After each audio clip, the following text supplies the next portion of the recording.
rinumrimi, a nuk është pak kosto për gjithë qytetarët shqiptarë, sepse sigurisht do materiale zgjedhore, duhet infrastruktura logjistike, burime njerëzore, ishte i nevojshëm?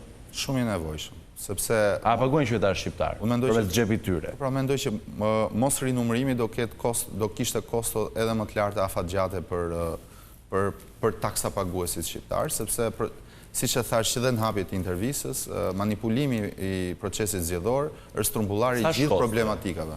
Kemi informacion? Nuk e kam të informacion, po ata janë punojnë si i gjenë Komisioni Qendror i Zgjedhjeve dhe bëhet në një proces pak më të përshpejtuar. Po, se të pritet mbyllet brenda 20 ditëve, diçka më pak, diçka më shumë. Por gjithsesi është diçka shumë e nevojshme.